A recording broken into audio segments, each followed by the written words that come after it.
अस्सलाम वालेकुम। सबसे पहले तो सबको मेरा नाम सरमद हसन है और मेरा ताल्लुक़ लाहौर जौहर टाउन के इलाके से है।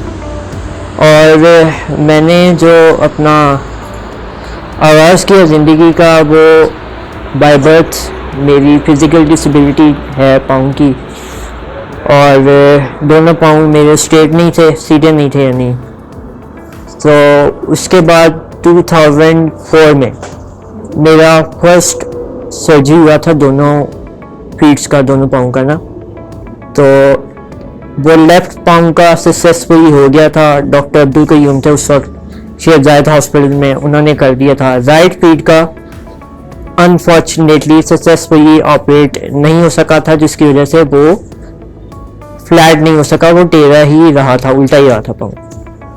उसके बाद फिर ऑपरेशन के बाद डॉक्टर्स ने कहा कि आप शूज़ जो है ना, यानी जो जॉगर्स होते हैं, चप्पल जो हैं, वो उल्टे पहनना शुरू कर दें। उससे ये होगा कि आपके पाँव पे वेट आना स्टार्ट हो जाएगा। बाय बर्थ मेरे फीट्स पे वेट नहीं आता था। तो 4-5 साल ऐसे ही किया, 2007 तक 2008 तक पाँव में उल्टे शूज़ पहने, उल्टी चप्पल पहनी, लेकिन पाँव ठीक नहीं हो सका, फिर भी वेट नहीं आ सका पाँव पर। तो इसी तरह ज़िंदगी गुजरती। फिर 2006 में मैंने नेशनल स्पेशल एजुकेशन में एडमिशन लिया नर्सरी क्लास में, लाहौर में जौहर टाउन में ये इदारा मौजूद है बी ब्लॉक में।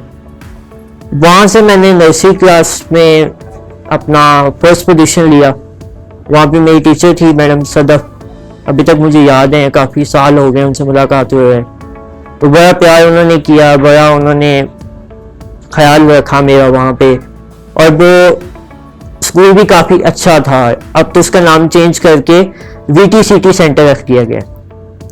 2008 में मेरा दोबारा होता है राइट फीट का ऑपरेट, जब मैं 1 क्लास में था।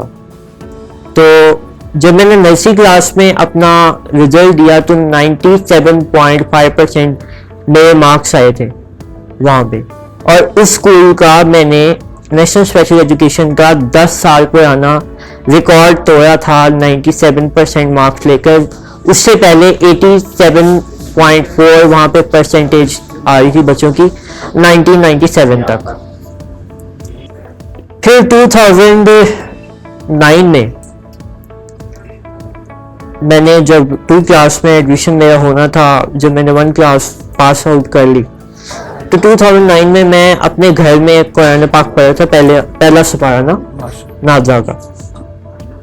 तो घर के ड्राइंग रूम में बैठा हुआ था, हमें कारी साहब पढ़ाने आते थे। मैं था, मेरे छोटे भाई मोहम्मद अहमद, मेरी बड़ी बहन, हम माशाल्लाह 3 भाई हैं, एक बहन है। भाइयों में मैं बड़ा हूँ, बहन जो है वो हमारी बड़ी है, उनकी माशाल्लाह रिसेंटली शादी भी हुई है फरवरी में। तो वो पढ़ रहे थे कुरान पाक, मैं भी पढ़ रहा था। और मैं उन तीनों में, मतलब हम तीनों जो थे, मेरे बड़ी बहन और भाई छोटा, उनमें मैं कुरान पाक पढ़ने के मामले में सबसे ज़्यादा तेज़ था। यानी मेरी मेमोरी आप कहने बाय गॉड गिफ्टेड है या नेचुरली काफ़ी अच्छी है, मुझे चीज़ें जल्दी भूलती नहीं है। तो 2009 में मैं घर में कुरान पाक पढ़ रहा था, कारी साहब हमें पढ़ा रहे थे। तो हुआ कुछ यूँ कि मुझे सडनली जो है ना वो कम नज़र आने लग गया। लेफ्ट आई में तो बर्थ ही आई साइड नहीं थी, और ये मेरी फैमिली में किसी को भी आइडिया नहीं था, इवन कि मुझे खुद भी आइडिया नहीं था। और बाय बर्थ में करीब से देखता था, यानी मेरी करीब की नज़र जो है वो अच्छी थी, दूर की वीक थी। तो मैं कुरान पाक पढ़ रहा था तो मुझे कम नज़र आने लग गया। मैंने अपने वालिद साहब मेरे पास ही बैठे हुए थे, कारी साहब जब आते थे वालिद साहब पास ही होते थे हमारे शाम को मगरिब के बाद। तो मैंने उनको बताया, मैंने कहा जी मुझे ऐसे कम नज़र आ रहा है। तो कारी साहब ने कहा कि मैं अपने मोबाइल की टॉर्च चलाता हूँ, आप ना करीब से देखो, आपको नज़र आ जाएगा। मुझे करीब से नज़र आने लग गया। फिर 1-2 दिन गुजरे, फिर मुझे और ज़्यादा कम फील हुआ कि मेरी आईसाइट और ज़्यादा वीक हो रही है। तो फिर मैंने कारी साहब से भी कंप्लेंट की, मैंने कहा जी मुझे इस तरह कम नज़र आ रहा है। उन्होंने वालिद साहब को कहा कि आप यहाँ पे ना ट्यूब लाइट लगा दें, जो कि बड़ी लाइट होती है। वहाँ पे एनर्जी सेवर पहले लगा था, उन्होंने ट्यूब लाइट लगवा दी नेक्स्ट डे। फिर मुझे वही कंप्लेंट हो रही थी कि जी मुझे कम नज़र आ रहा है, मुझे ग्रीन नज़र आ रहा है। और मेरी जो आई बॉल थी, यानी जिस आई बॉल से आप देखते हैं राइट आई की, वो आई बॉल आहिस्ता आहिस्ता वक्तन फवक्तन उसका साइज खत्म हो रहा था, यानी वो कम हो रही थी, छोटी हो रही थी वो बॉल, जिसकी वजह से आप जब उस वक्त अगर मेरी आंख को देखते, या जिन लोगों ने देखी हुई है फैमिलीज ने या दोस्तों ने, जो भी अजीज ज़ुकार हैं उन्होंने देखी है, वो ये बताते हैं या मैंने जो देखा उस वक्त कि मेरी आई को जब आप हाथ लगाते थे, फिंगर लगाते थे, तो फील होता था जैसे ये कॉटन बन चुकी है, इतनी वो सॉफ्ट हो रही थी। फिर मेरे वालिद साहब ने डिफरेंट डॉक्टर से रब्ता किया, उनको मैंने बताया कि जी मेरी ऐसे जो है वो आईसाइट जा रही है। डिफरेंट डॉक्टर से रब्ता किया, जिसमें एक बड़े हमारे लाहौर के डॉक्टर थे, अली हैदर साहब, आई स्पेशलिस्ट थे, वो LRBT में वो जॉब कर चुके हैं। इसके अलावा वो मेडिकेयर एक लाहौर में क्लिनिक है प्राइवेट, वहाँ पे भी वो बैठते थे। फिर एक डॉक्टर असद थे, एक डॉक्टर तारिक साहब थे। ये 3 डॉक्टर थे जिनको मेरी फैमिली ने कंसीडर किया था कि इनमें से किसी एक से हमने ऑपरेट करवाना है। और उस टाइम सिनेरियो ये था कि 2009 का एंड चल रहा था, 2010 का स्टार्ट था, वहाँ पे 2010 का आगाज था और 2009 का इख्तिताम हो रहा था दिसंबर में। 2010 में जब हमने डिफरेंट डॉक्टर से रब्ता किया, तो डॉक्टर असद जो है वो उस वक्त थाईलैंड जा चुके थे, वहाँ पे उनका ट्रांसफ़र हो गया था। फिर डॉक्टर अली हैदर जो थे, उन्होंने हमें टाइम दिया कि इस टाइम पर मैं आपकी सर्जरी कर दूंगा। और बाद में उनको सडन पता चला कि उनको भी कंट्री से बाहर जाना था, जिसकी वजह से वो मेरा ऑपरेट नहीं कर सकते थे। उन्होंने रिजेक्ट कर दिया था मुझे कि मैं ऑपरेट नहीं कर सकता, आप किसी और डॉक्टर को देख लें, मेरा जाना ज़्यादा इंपॉर्टेंट है, आप जाएं बाहर में। ठीक है, ये थी उस डॉक्टर की प्रायोरिटी कि मेरा बाहर जाना ज़्यादा इंपॉर्टेंट है। जिस अपने पेशेंट को मैंने टाइम दिया है वो मेरे लिए इंपॉर्टेंट नहीं है। फिर बड़ी डिसअपॉइंटमेंट हुई फैमिली वालों को कि ये एक बड़ा पहुंचा हुआ डॉक्टर है और बड़ा उसका ना हाईली प्रोफाइल था, बड़े उनके कामयाबी थी उनकी ज़िंदगी में जो उन्होंने ऑपरेट किए थे। फिर फाइनल डिसीजन तो हमें लेना ही था, मुझे मेरी फैमिली को मेंटली सब प्रिपेयर थे कि अब तो सर्जरी होनी ही है और कोई ऑप्शन नहीं था ना।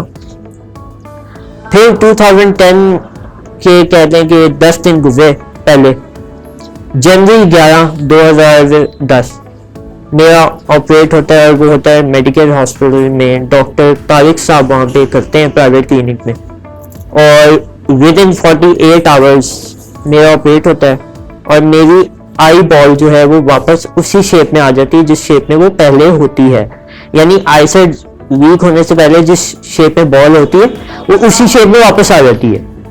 और डॉक्टर ये बताते हैं कि अगर हम इसको ऑपरेट ना करते या इसमें थोड़ी सी भी देरी हो जाती तो आपकी आई बॉल खत्म हो रही थी, यानी मेरी आई बॉल खत्म हो रही थी। फिर ऑपरेट हुआ, घर आ गए, अल्लाह का शुक्र है आई साइड नॉर्मल हो गई, आहिस्ता आहिस्ता चीज़ें वापस में अपनी लाइफ की तरफ मूव कर रहा था। मैंने थोड़ा बहुत घर में मूव करना भी स्टार्ट कर दिया। तो सडन क्या होता है कि आफ्टर 10 डेज, मेरी सर्जरी के 10 डेज बाद मैं सुबह सोकर उठता हूँ। रात को मैं दूसरी और आयतुल कुर्सी पढ़ कर सोता हूँ, सोने की दुआ और सारी चीज़ें। सुबह उठ के मैं उठता हूँ तो जनाब मुझे जो है वो नजर आना बंद हो जाता है, मेरी आई साइड चली जाती है। मैं कहता हूँ यार ये मेरी आंखों के सामने अंधेरा कैसे आ रहा है, शायद कमरे की लाइट बंद है। मैं बेड पे सो जाता हूँ, मैं उठ के जाता हूँ। उस वक्त तो खैर अपना व्हीलचेयर नहीं थी मेरे पास, क्योंकि व्हीलचेयर पे उस वक्त ट्रेवल नहीं स्टार्ट किया था। 13 ईयर्स तक मैं ट्राई साइकिल जो 3 टायरों वाली साइकिल होती है उस पर ही मैं घर में मूव करता था, उसी को ही चलाता था। व्हीलचेयर तो मैंने 2014 में स्टार्ट किया मूव करना अपने घर में और बाकी जगहों पर। तो खैर मैं अपने बेड से उठा जब मैं, तो वो मेरे जो साइड टेबल होता है वो थोड़ा सा सर में हिट हुआ। जिसकी वजह से थोड़ा ब्लीडिंग भी हुआ। मैंने अपने वालिद साहब को बताया, अपनी मदर को बताया कि इस टाइम मुझे नज़र नहीं आ रहा। वो भी खैर इमोशनल हो गए, सबकी आंखों में आंसू आ गए कि ये हो क्या गया है, सडनली अचानक से हुआ क्या है। घर वालों को सबको पता चला। फिर खैर मेरे फादर ने मेरे डॉक्टर को कॉल की जिन्होंने सर्जरी की थी, डॉक्टर तारिक साहब को। उन्होंने कहा कि आप फौरन जो है ना वो मेडिकल हॉस्पिटल में आ जाए, मेडिकल क्लिनिक में, प्राइवेट जहाँ पे सर्जरी हुआ था मेरा। उसके बाद जब हम वहाँ पे पहुंचे, उन्होंने वो लेज़र लाइट से और बाकी जिस तरह जो भी डॉक्टर्स के होते हैं ट्रीटमेंट्स वगैरह उन्होंने सारा किया। तो उन्होंने 1 घंटे के बाद मेरे फादर को बुलाया, जो ऑपरेशन थिएटर था उसमें वो मुझे ले गए। उन्होंने उनको बुलाया फादर को, और उन्होंने बताया कि जी ये इस तरह से आपके बेटे की आईसाइट लॉस हो गई है। और इसकी जो रीज़न उन्होंने बताई डॉक्टर ने, वो ये बताई कि इसका जो राइट आई का रेटिना है, जिसको पर्दा कहते हैं, वो डिटैच हो चुका है, यानी वो फट चुका है।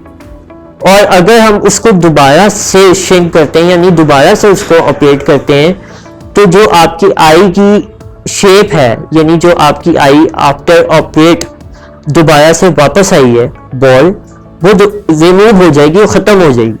तो बेहतर ये है कि आप इसकी सर्जरी ना करवाएं। तो मेरे लिए भी जाहिर बात है, नेचुरली इंसान को होता तो है कि यार पहले ऑपरेट हुआ, फिर उसके बाद आईसाइट ठीक हो गई, एक आई में चलो नहीं थी, वो तो सबको बाद में पता चल गया था ऑपरेशन के बाद। फिर एक आंख का चलो सहारा था। डिसअपॉइंटमेंट तो ऑब्वियसली होती है, ये तो नेचुरल सी बात है। जब आपकी जिंदगी में इतना बड़ा आपको बैठे बिठाए जो है सदमा लगे या शॉक लगे कोई भी, तो मायूसी तो होती है। और आप देखें कि 2010 से लेकर 2016 तक मैं अपने तालीमी सफ़र को कंटिन्यू नहीं कर सका। क्यों नहीं कर सका? मेरी फैमिली के माइंड में एक चीज़ बैठ चुकी थी, और मेरे माइंड में भी उन्होंने डाल दी थी कि भी ये फिजिकली वीक है, ये स्कूल नहीं जा सकता। मेरे फैमिली के हर एक बंदे ने मेरे माइंड में ये बात डाली, और उनके माइंड में भी, सोसाइटी के लोगों ने, जो कि उनके बड़े आप कहने की जाने माने उनके लोग थे, उनके मेरे वालिद साहब के दोस्त थे, मेरे अल्लाह जनसीब के दादा जो थे उनके दोस्त थे, मेरे चाचू के दोस्त थे, मेरे चाचू थे, सब ने ये बात कही कि भाई आप तो स्कूल नहीं जा सकते, आपके लिए पिक एंड ड्रॉप मुश्किल है, आपके लिए वहाँ पे सर्वाइव करना मुश्किल है, आपके लिए वहाँ पे लोगों के साथ उठना बैठना मुश्किल है, क्योंकि जो सिचुएशन आपकी है, लोग टोटली आपसे डिफरेंट हैं, टोटली आपसे ऑपोजिट हैं। वो आप पे कोई आपको चोट ना लगाते हैं, आपको कोई नुकसान ना पहुंचा रहे हैं। टीचर्स के हवाले से उन्होंने डिफरेंट मेरे माइंड में चीज़ें डाली, लेकिन मेरे दिल में था कि यार मैंने किसी तरह ना एक दफ़ा स्कूल जाना है।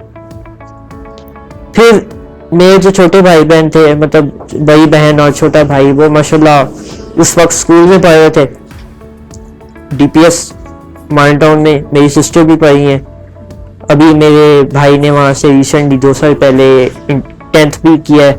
छोटा भाई है, वो भी अभी वहाँ पे 2 क्लास में पढ़ रहा है। फिर मेरे चाचू ने भी वहाँ से मैट्रिक किया है। तो फैमिली के 4 लोग DPS माइन टाउन में पढ़ चुके थे, अभी भी एक भाई पढ़ रहा है मेरा। तो मेरा भी दिल था कि यार किसी तरह ना मैं स्कूल में एंटर हो जाऊँ, लेकिन अनफॉर्चुनेटली ज़िंदगी के 6 साल मेरा तालीमी सफ़र कंटिन्यू नहीं रह सका। मुझे बहुत मायूसी होती थी, बहुत, मतलब मैं अपने अल्लाह के आगे जाए नमाज पे रोता होता था कि अल्लाह मुझे कोई अपॉर्चुनिटी तो देना कि मैं किसी तरह स्कूल में एडमिशन तो ले सकूं, मैं किसी तरह लोगों को बता तो सकूं कि यार मेरे अंदर भी टैलेंट है, मेरे अंदर भी जज्बात हैं, मैं भी सोचता हूँ, मैं भी बोल सकता हूँ, मैं भी सुन सकता हूँ, मैं भी लोगों के जज्बात को महसूस कर सकता हूँ, लोगों के काम आ सकता हूँ, लोगों के ये मिसाल बन सकता हूँ, या लोग मुझे कह सकते हैं कि यार ये हमारा काम कर दो। तो ये चीज़ें मेरे माइंड में चल रही थी। फिर फैमिली का बिहेवियर आपको बहुत ज़्यादा इसमें सफ़र करना पड़ता है। फैमिली आपको वो इम्पोर्टेंस नहीं देती। वो कहते हैं यार इसने फ्लाई बेड में जाकर उसने करना क्या है, इसका काम क्या है वहाँ पे। जिस भी इंसान को, जो अगर फॉर एग्जांपल आप डिसेबल हैं या आपको नजर नहीं आता, आप मल्टीपल डिसेबल हैं, आपकी वैल्यू कम हो जाएगी आपकी फैमिली में, आपके ना स्टडी होने की वजह से। और ये चीजें मैंने फेस की हैं लिटरली। मैं यकीन के साथ कह सकता हूँ कि मुझे उतनी इम्पोर्टेंस उस वक्त नहीं मिलती थी जितनी आज मिलती है, या जितनी आज से 6 साल पहले मिलना स्टार्ट हुई, उतनी इम्पोर्टेंस मुझे 2015 से लेकर 2009 तक नहीं मिली, जो मैं समझता हूँ कि मैं डिजर्व करता था अगर मैं स्कूल में होता, या मैं कॉलेज में होता, या मैं कहीं जॉब कर रहा होता। लेकिन फिर भी अल्लाह ताला ने मुख्तलिफ ज़राए बनाए। मेरे मामू हैं, मेरे माशाल्लाह 3 मामू हैं, अम्मा के 3 भाई हैं, तीनों छोटे हैं उनसे। सबसे छोटे जो भाई हैं उन्होंने 2011 में मुझे फर्स्ट फोन जो है वो दिया, ताकि इस बच्चे का जो है वो दिल रख सके, ये जो है वो रेडियो सुन ले, या कोई नात वगैरह सुन ले, या कोई बयानात सुन ले इस तरह के इस्लामिक, जिससे इसका दिल लगा रहे घर में। क्योंकि जाहिर बात है कोई आउटडोर एक्टिविटी तो थी नहीं, इंडोर एक्टिविटी भी इतनी थी नहीं ना। मैं कोई इतना क्रिकेट खेलता होता था। क्रिकेट खेलने का तो मुझे बाय बर्थ बहुत शौक था, और मेरा ये ड्रीम भी था कि अगर मैं फिजिकली ठीक होता और आईसाइट भी मेरी ठीक होती, सब कुछ नॉर्मल होता, तो मैं पाकिस्तान को इंटरनेशनल लेवल पर रिप्रेजेंट करता पाकिस्तान टीम के लिए, और मुझे अगर लीडरशिप का रोल मिलता तो वो मैं समझता हूँ मेरे लिए ब्लेसिंग हो सकता था। लेकिन अनफॉर्चुनेटली वो अल्लाह ताला ने कुदरत में, मेरी किस्मत में नहीं था। खैर उस पर ज़्यादा बात नहीं हो सकती। तो उन्होंने, मामू ने मुझे फ़ोन दिया 2011 में। यू फोन के उस वक्त फ़ोन लॉन्च हुए थे, कीपैड वाले फ़ोन लॉन्च हुए, तो उसमें सिम भी मामू ने मुझे अपनी दी। उन्होंने कहा जी ये सिम आप डाल लो, यू फोन की सिम थी वो। खैर वो फ़ोन में यूज़ करता है 1 साल 1.5 साल वो फ़ोन यूज़ करता रहा, रेडियो सुनता रहा। फिर मैंने अपने कज़न्स के साथ कांटेक्ट स्टार्ट कर दिया, जो फैमिली में कज़न्स थे। कज़न्स के साथ कांटेक्ट ऐसे स्टार्ट किया, पूरी फैमिली में बच्चों में सिर्फ मेरे पास फ़ोन था, और मैं उन कज़न्स की मामाओं को कॉल करता होता था, जो मेरे खाला के बेटे थे या मामी के बेटे थे, जो भी थे, उनको मैं कॉल करता होता था। उनसे मैं काफ़ी अच्छी हमारी हेल्दी डिबेट रहती थी क्रिकेट के हवाले से, या ओवरऑल उनकी ज़िंदगी के हवाले से, और मैं भी उनको बता देता होता था। वो कहते थे यार तुम्हारी ज़िंदगी में तो कोई ख़ास रंग ही नहीं है, तुम तो स्कूल ही नहीं जाते, तुम तो बड़े बोर हो, ये है वो है। डिफरेंट बातें मुझे सुनने को मिलती थी मेरी अपनी फैमिली के जो लोग थे, जो अपने चाहने वाले थे, उनकी जुबानों से। तो जाहिर बात है तकलीफ होती है कि यार ये खूनी रिश्ते हैं, और खूनी रिश्तों में जब इस तरह की तलखी आए, तलखी तो नहीं आप इसे कह सकते, मतलब जब आपकी वैल्यू कम हो जाए, तो जाहिर बात है आपको हर बंदा यही कहेगा ना कि ऐसे है ही वेला, वो तो कोई काम ही नहीं है। तो बात यह है कि आपको अपनी वैल्यू बनानी पड़ती है।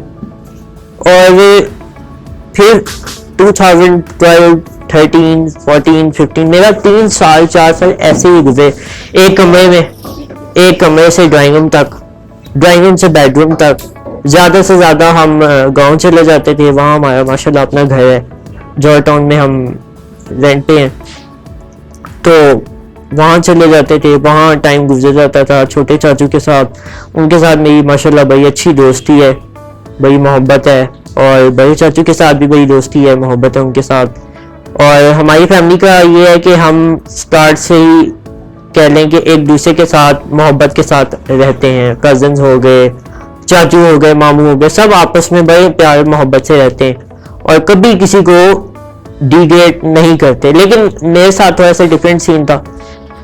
फिर 2015 जून का मंथ था, रमज़ान का सीजन चल रहा था, रमज़ान था, आई थिंक 3rd रमज़ान था या 4th रमज़ान था। तो उस वक्त हुआ कुछ यूं कि मेरे घर में सोफा कम बेड, जिसको हम आमतौर पर सिंगल बेड कहते हैं, मेरा भाई और मैं वहाँ पर खेल रहे थे। मैं बड़े बेड पे था और डबल बेड पे, और छोटा भाई मेरा जो अभी FSC कर रहा है 2nd ईयर में, वो बैठा हुआ था सिंगल बेड पे। तो हम खेल रहे थे, तो उसका जो सर का फ्रंट पार्ट है वो मेरे उस साइड पे हिट हो गया, यानी हमारी टक्कर हो गई। तो विद इन 3 मिनट्स, यानी चंद मिनटों के अंदर अंदर, सही का वक्त था वो, मेरे सर पे जिस तरह कहते हैं ना कि पहाड़ टूट गया, वो वाले हालात थे। यानी मेरा सर की सिचुएशन ऐसी होगी कि 2 सर लग गए इतनी जल्दी, क्योंकि मैं फिजिकली थोड़ा सा वो हूँ, सेंसिटिव हूँ। तो वो मेरे सर के अंदर इस तरह हो गया जिस तरह 2 सर होते हैं, वो चोट इतनी ज़्यादा लग गई। बहुत लाइट क्रैश हुआ था, यानी इतनी कोई ज़बरदस्त आवाज़ नहीं थी, लेकिन वो होमाटोमा इसको कहते हैं, जो न्यूरोलॉजिस्ट हैं वो होमाटोमा बन गया। तो अम्मा ने, बहन ने बर्फ की, आइस की जो है वो टकोर की कि शायद ये नॉर्मल हो जाए, लेकिन वो साइज बढ़ता ही रहा। तो वो साइज बढ़ता ही रहा। उसके बाद हम हॉस्पिटल चले गए, मेरे वाले साहब मुझे हॉस्पिटल ले गए, जिन्ना हॉस्पिटल गए हम घर से, रात के कोई 3 बजे थे। वहां पे जाके चेकअप करवाया, तो डॉक्टर्स ने कहा जी इसका सीटी स्कैन करवाएं। अब वहां पे जिन्ना हॉस्पिटल में आपको वहां के हालात पता होंगे, जो लोग वहां पे गए हुए हैं, वहां पे इतना ज्यादा रश था, और था भी सहरी का टाइम। वहां पे सीटी स्कैन की मशीन ही अवेलेबल नहीं थी। यानी इस वक्त पंजाब जो जिन्ना हॉस्पिटल है वो लाहौर के बेस्ट हॉस्पिटल आप कह लें कि आता है, और वहां पे उस वक्त 2015 की मैं आपको बात बता रहा हूँ, वहां पे सीटी स्कैन की मशीन ही अवेलेबल नहीं थी एक ऐसे इंसान के लिए जो कि आंखों से देख नहीं सकता, चलने से वो चल नहीं सकता, पाँव से चल नहीं सकता। सीटी स्कैन की मशीन अवेलेबल नहीं थी, ऑपरेटर अवेलेबल नहीं था। खैर वहां से फिर हम भागे शेख जायद हॉस्पिटल। फैमिली में कुछ डॉक्टर्स हैं, उन्होंने कहा जी आप जो हैं वो शेख जायद हॉस्पिटल चले गए, वहां पे न्यूरोलॉजिस्ट जो न्यूरो के डॉक्टर होते हैं, वहां पे जाके आप इनका चेकअप करवाएं। हम वहां चले गए जिन्ना हॉस्पिटल, उन्होंने सर पे बैंडेज लगा दी, पूरे सर पे बैंडेज, बनोला जिसको कहते हैं, वो उन्होंने मेरे हाथ पे लगा दिया। उससे पहले उन्होंने पेन किलर इंजेक्शन मुझे लगाया सीटी स्कैन करवाने से पहले, वो तो नहीं हो सका। खैर उसी सिचुएशन में मैं था, मेरा छोटा भाई था हमारे साथ, जो भी सेकंड ईयर में पापा थे। पापा ड्राइव करके शेख जायद हॉस्पिटल ले गए। शेख जायद हॉस्पिटल जब हम गए तो वहां पे उन्होंने सीटी स्कैन किया। सीटी स्कैन किया तो उसमें रिपोर्ट जो मिली वो ये मिली कि आपके जो सरमद साहब हैं उनके सर के बैक साइड में, यानी ये जो एरिया अभी यहाँ पे कैप है, तो यहाँ पे क्लॉट बन चुका है, क्लॉट बन चुके हैं, यानी इसके अंदर ब्लड सेव हो चुका है, और ये ब्लड जो है वो सिरिंजेस के थ्रू निकलेगा, और ये 1500 ml ब्लड इसमें सेव हो चुका है। और आप यकीन करें कि मेरे पूरे फेस पे, मेरी पूरी आईज पे और मेरा जो पूरा नेक है उस पर स्वेलिंग हो चुकी थी, वो पूरा रेड था। यानी जिस तरह मैं आपको अभी नजर आ रहा हूँ, अगर आप मुझे 6 साल पहले इस इन्हीं नजरों से देखते तो मैं ये नहीं था उस वक्त। 2015 जुलाई की मैं आपको बात बता रहा हूँ। तो वहां पे मेरा ऑपरेट कह लें कि इस तरह से हुआ 2015 में। उस वक्त अल्लाह ताला ने हमें एक बड़े ही सुनहरे दौर से भी नवाजा, और वो ये था कि मेरा छोटा भाई जो कि सबसे छोटा 8 साल का, उसकी पैदाइश हुई 2015 9 जुलाई को। और वो दिन भी मैंने अपनी जिंदगी में देखे हैं जब मैं और मेरी मामा, यानी जो मेरी वालिदा हैं, वो एक ही हॉस्पिटल में, एक ही वार्ड में एडमिट थे, दाखिल थे। अन्नायान वार्ड था, और उसमें मेरी मामा भी एडमिट थी, क्योंकि जाहिर बात है मेरे छोटे भाई का जो है वो बर्थ होना था, और मैं भी वहां पे एडमिट था। लेकिन हम मिल नहीं सकते थे एक दूसरे से, वो मुझसे नहीं मिल सकती थी, मैं उनसे नहीं मिल सकता था। डॉक्टर्स ने कहा था कि जी उनका थोड़ा सा और इशू था और मेरा और मामला चल रहा था। फिर खैर 2 माह मेरा ये सारा ट्रीटमेंट चलता शेख जायद के मेडिकल हॉस्पिटल में। न्यूरो का डिपार्टमेंट था, वहाँ पे न्यूरो के डॉक्टर थे, वहाँ पे डॉक्टर शहरियार थे, डॉक्टर बाबर थे, उनके जो मोस्ट सीनियर डॉक्टर थे न्यूरोलॉजिस्ट डॉक्टर कामरान साहब थे वहाँ पे। डॉक्टर इस्माइल में मोस्ट जूनियर डॉक्टर थे वहाँ पे। फिर एक वहाँ पे डॉक्टर थी डॉक्टर आमना, वो प्लास्टिक सर्जरी की डॉक्टर थी। अच्छा, वो खैर सीन चलता रहा। ऑपरेट हो गया जी 2015 के अगस्त में। अगस्त में मेरा ऑपरेट ऐसे हुआ कि वो मुझे ले गए पोस्ट ऑपरेटिव रूम में, जिसको ऑपरेशन थिएटर भी आई थिंक कहते हैं, वहाँ पे ले गए। डॉक्टर बाबर साहब थे, उन्होंने मेरा ऑपरेट किया। उन्होंने कहा जी ये ऑपरेट अगर हम नहीं ना करेंगे तो ये आप 1 साल रख लें, 2 साल रख लें, आपको जितनी मर्जी यहाँ पे सिरिंजेस लग जाएं, आपका ब्लड नहीं निकलेगा क्योंकि आपके सर में क्लॉट बन चुका है। तो क्लॉट बन चुका था। फिर उन्होंने मेरे वालिद साहब से कहा कि जी हमने इस तरह जो है ना वो इसका ब्लड निकालना है। तो मेरे वालिद साहब ने कहा जी कि आप अपने सीनियर से बात कर लें। सीनियर से बात की, सीनियर उस वक्त थे डॉक्टर कामरान साहब, वो एग्री नहीं हुए। उन्होंने कहा कि ये सिरिंजेस के थ्रू ही निकलेगा और तो इसका कोई सोल्यूशन ही नहीं है। खैर वो डॉक्टर बाबर माशाल्लाह बड़े एक्सपीरियंस डॉक्टर थे और वो बड़े प्रोफेशनल सर्जन है। अभी भी वो न्यूयॉर्क में आई थिंक हैं, वहाँ पे शहजादा हॉस्पिटल में। उन्होंने डिसीजन लिया, उन्होंने साथ अपने ड्रेसर को बुलाया। वहाँ पे ड्रेसर थे शहजाद साहब। उन्होंने कहा जी कि आप इसका ना हेड वॉश करें शैम्पू से। उन्होंने ऑपरेट करने से पहले डॉक्टर बाबर साहब ने शहजाद साहब को कहा, हेड वॉश किया, मेरे हेड वॉश किए उन्होंने शैम्पू से। उसके बाद उन्होंने मेरा ऑपरेट किया। ऑपरेट करने के बाद ऑपरेट उन्होंने इस तरह किया कि मुझे उन्होंने होश में ही रखा। मुझसे वो टाइटैनिक मूवी की बातें करते कि आपने वो टाइटैनिक कैसे डूबती हुई देखी है। उन्होंने मुझे एक इमेजिनेशन टाइप दिखाई। मैंने देखी हुई थी मूवीज ना 2007 में जब मेरी आईसाइट गई है। उससे पहले मैंने काफ़ी सारी मूवीज देखी हुई, ड्रामा देखे हुए और भी काफ़ी सारी ज़िंदगी में चीज़ें देखी हुई हैं, वो आपको मैं बताऊंगा अभी। तो उन्होंने ऑपरेट किया। ऑपरेट करने के बाद उन्होंने बैंडेज लगा दी। बैंडेज लगाने के बाद उन्होंने कहा जी अब ये विद इन 2 वीक्स जो है ना आपका नॉर्मल हो जाएगा, लेकिन यह है कि आपका जो हेड है ना उसकी कुछ स्किन दोबारा से रिकवर नहीं हो सकती। उसके लिए आपको प्लास्टिक सर्जरी करवानी पड़ेगी। प्लास्टिक सर्जरी के लिए उन्होंने मुझे रेकमेंड किया था डॉक्टर काशिफ थे उस वक्त शहजादा हॉस्पिटल में प्लास्टिक सर्जन, और उनके साथ डॉक्टर आमना थी जिनका अभी मैंने जिक्र किया। तो खैर मेरी फैमिली ने कहा जी मैंने भी कहा, मैंने प्लास्टिक सर्जरी नहीं करवानी, कोई बात नहीं, ऐसे जैसे चल रहे वैसे चलने दें। फिर उसके बाद डॉक्टर बाबर साहब जो थे उन्होंने कहा जी आपको 3 वीक्स इंजेक्शन लगेंगे, आप चाहे तो होम में घर में इंजेक्शन लगवा लें अपने जी, तो चाहे जो है वो आप डॉक्टर से इंजेक्शन लगवा लें। इंजेक्शन वो थे पेन किलर इंजेक्शन थे, क्योंकि पेन होता था, जाहिर बात है चोट इतनी लगी थी। तो वो हमारे घर के साथ ही एक डॉक्टर थे, वो डेंटिस्ट थे, वो 2 टाइम मुझे 15 डेज उन्होंने आके जो है ना वो बैनुल्ला मेरे हाथ में लगा हुआ था राइट हैंड में, उन्होंने इंजेक्शन वो देते। खैर इस तरह जो है ना वो मेरा हेड इंजरी जो है वो रिकवर हो गया।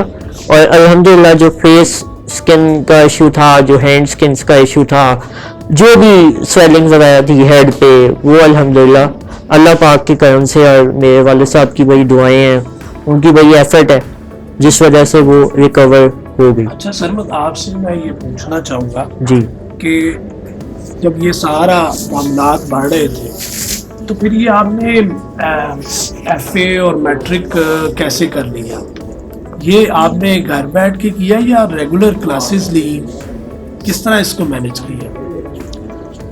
जी सर, जब मैं रिकवर होकर हॉस्पिटल से घर आया तो 3 माह के बाद अल्लाह जल्ल नसीब करे, मेरे जो दादा अबू थे उनके एक बड़े ही करीबी दोस्त थे, चौधरी अनवार साहब उनका नाम था, चौधरी अनवार हक साहब। उनकी अभी 2023 में ही आई थिंक उनका इंतकाल हुआ है, वो भी बीमार थे। तो उन्होंने मेरे वालिद साहब को बड़ा मोटिवेट किया, उनको कहा कि जी ये बच्चा जो है वो काफ़ी अरसे से घर में मौजूद है और तो आप इसका ना एडमिशन करवा दें स्कूल में।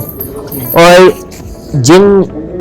जिस इंसान ने मेरे वालिद साहब को गाइड किया, चौधरी इमरान हक साहब, उनके भी जो बेटे हैं वो राइट हैंड से लिख नहीं सकते और लेफ्ट हैंड से भी नहीं लिख सकते, यानी वो भी लिख नहीं सकते थे। तो उनको आइडिया था कि डिसेबिलिटी क्या है, इसमें क्या क्या डिप्रेशन होते हैं बच्चों को, क्योंकि उनका बच्चा भी इस सारी फेज से गुजर चुका हुआ था। उसको वो वाले मसाइल नहीं थे जो मेरे साथ थे, लेकिन ये था कि वो लिख नहीं सकता था, तो उनको आइडिया था किसी हद तक।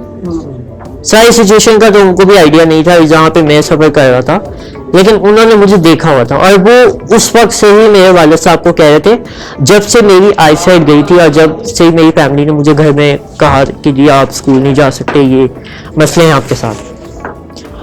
तो फिर मेरे वालिद साहब और मेरे जो दादा अबू थे, उन्होंने सोचा इस बारे में, काफ़ी आपस में उनकी बहस भी होती थी, डिबेट होती थी आपस में दोनों की।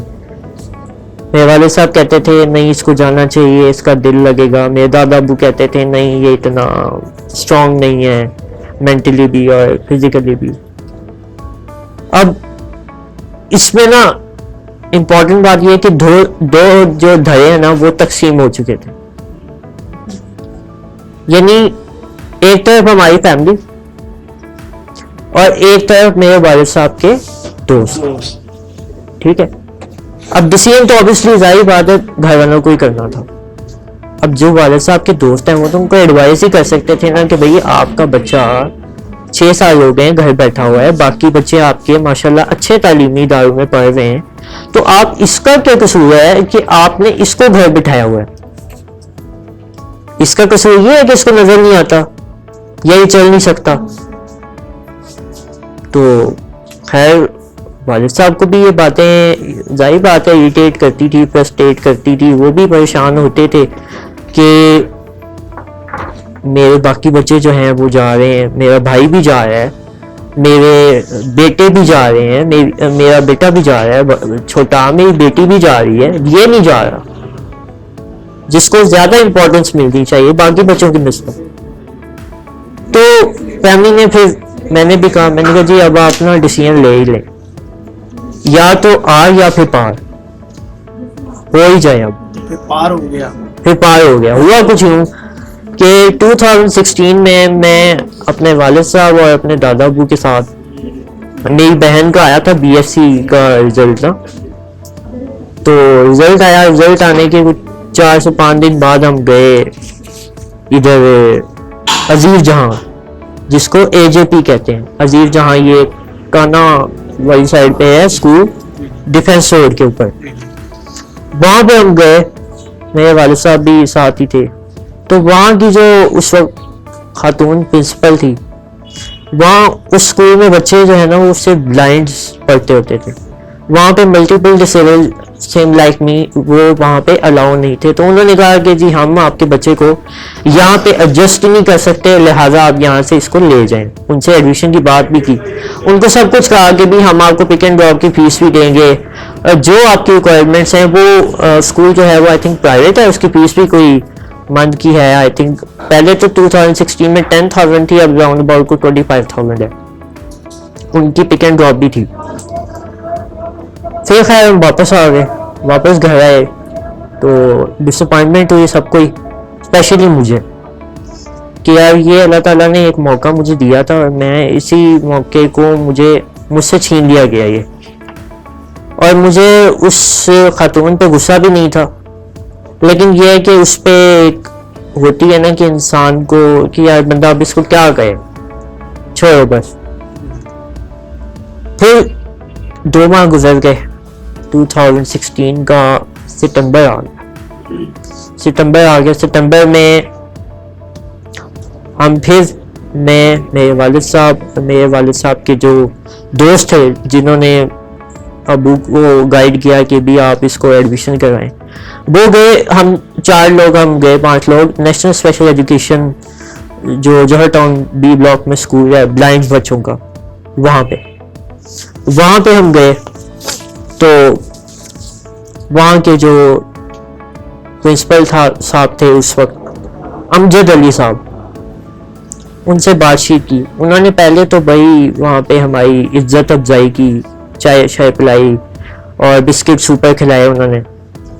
बाद में हमने जब उनको अपना मुद्दा बयान किया है कि जिस तरह ये बच्चा जो है वो 6 साल से आउट ऑफ स्कूल है, तो उन्होंने कहा जी कि ये तो पॉसिबल नहीं है, हम इसको नहीं यहाँ पे एडमिशन दे सकते। लोल, मैंने कहा यार ये तो काम खराब हो गया। मैंने कहा अब क्या कहें, क्या करना चाहिए मुझे? मैं परचून की दुकान खोलूं? फिर मेरे माइंड में और चीजें आने लगी। मैंने कहा यार कुछ तो करना होगा ना, ऐसे तो नहीं जिंदगी गुजरनी कि एक कमरे में आप बैठे हो, कमरे से उठ के गांव चले जाओ, गांव से उठ के वापस आ जाओ, या घर वालों की 2 बातें सुन लो, 4 बातें आप कजिन्स की सुन लो, 4 बातें जो है वो आप और लोगों की सुन लो। मैंने कहा यार अब सरमद तुम्हें कुछ ना करना पड़ेगा। मैं अपने वालिद साहब के पास गया, कमरे में बैठे हुए थे एक दिन सितंबर के पहले हफ्ते में। मैंने कहा जी आप जो है ना सोच लें, या तो आप मुझे कोई चीज़ ऐसी ले दें जिससे मेरा दिल लगा रहे घर में, कोई प्लेटफॉर्म ऐसा दे दें, या फिर आप मेरा एडमिशन करवा दें स्कूल में। वो कहते जी कोई ऑप्शन ही नहीं है, आपको तो टीचर हम 2 दफ़ा गए हैं स्कूल में, तो एडमिशन लेने को वो तैयार ही नहीं है। मैंने कहा एक दफ़ा ट्राई तो गए। खैर हम 1 हफ्ते बाद दोबारा गए, सितंबर के दूसरे हफ्ते में। उसके बाद वहाँ पे डिप्टी डायरेक्टर साहब थे शफकत हुसैन साहब, स्पेशल एजुकेशन। उसी स्कूल में मैं गया जिस स्कूल में अमजद अली साहब जिनका अभी मैंने जिक्र किया, उन्होंने मुझे रिजेक्ट कर दिया कि भी हम तो इसको ले नहीं सकते। और मेरे वालिद साहब के वही दोस्त जिन्होंने उनको काफ़ी अरसे से गाइड किया हुआ था, पुश किया हुआ था कि भैया आप इसका एडमिशन करवाएं, तो वही मेरे वालिद साहब के साथ गए। फिर मेरे दादा भी दोबारा गए वहाँ पे, उन्होंने जाके बात की शफकत साहब से। शफकत साहब ने कहा कि ठीक है भी आप इसका जो है ना एडमिशन कर ले। उन्होंने मेरा एडमिशन क्योंकि 2 क्लास में होना था, 1 क्लास तक ही मैंने स्टडी किया था आईसेट जाने से पहले। जी कोई सवाल? सर मेरा क्वेश्चन आपसे ये है कि जी कहीं नाम बताइएगा आपका? मेरा नाम मोमिन है जी। आप तारुफ भी करो। एस्पायरेंट हूँ। तो मेरा आपसे क्वेश्चन ये है कि जब आपको पता चला आपका डिसऑर्डर जो आपका डायग्नोज हुआ था वो क्या डायग्नोसिस था, और ये कोई जेनेटिक था या सिर्फ आपसे ही स्टार्ट हुआ था? नहीं, बेसिकली मेरे पेरेंट्स की है कज़न मैरिज। तो डॉक्टर जो बताते हैं वो ये बताते हैं, साइंस भी ये बताती है कि कज़न मैरिजेस में ये प्रॉब्लम होते हैं। और मेरी फैमिली में 2-3 एग्जांपल हैं, ठीक है। अब इसको आप कह दें कि बाय नेचुरल हैं या गॉड गिफ्टेड हैं। चाय भी लें और सब। तो ये जो हैं वो स्टार्ट से हैं हमारी फैमिली में, 1-2 एग्जांपल हैं ऐसी, लेकिन उनको ये वाली डिसेबिलिटीज नहीं है जो मेरे में है, लाइक मल्टीपल डिसेबिलिटी और आईसाइट वाली। सरमद क्या ख्याल है इस पे? नहीं बिल्कुल आपकी कज़न बात। मैरिजेस पे होना चाहिए, कोई लॉ बनना चाहिए, या डॉक्टर्स तो ये कहते हैं कि कज़न मैरिजेस होनी ही नहीं चाहिए, ओके। लेकिन बहुत सारी ऐसी एग्जांपल्स भी हैं कि जो अरेंज मैरिजेस भी होती हैं, यानी जो लाइक डिसलाइक्स पे होती हैं या जो पेरेंट्स की पसंदीदगी पे भी होती हैं, उनमें भी ये प्रॉब्लम्स आती हैं। तो जरूरी नहीं है कि ये कज़न मैरिजेस में ही इशू हो। अच्छा जी। तो आपको तो जीन्स म्यूटेशन की वजह से हुआ है ना, तो ये सारे जो आपके डिसऑर्डर्स हैं, ये डिजीजेज हैं, ये वहाँ से अराइज हुए हैं। मैम एग्जांपल्स तो और भी सोसाइटी में बहुत सारी हैं, जो कज़न मैरिजेस के अलावा भी पेरेंट्स के ऐसे चाइल्ड हैं जो कि डिसेबल्ड हैं, और मैं आपको वो सैकड़ों की तादाद में बता सकता हूँ।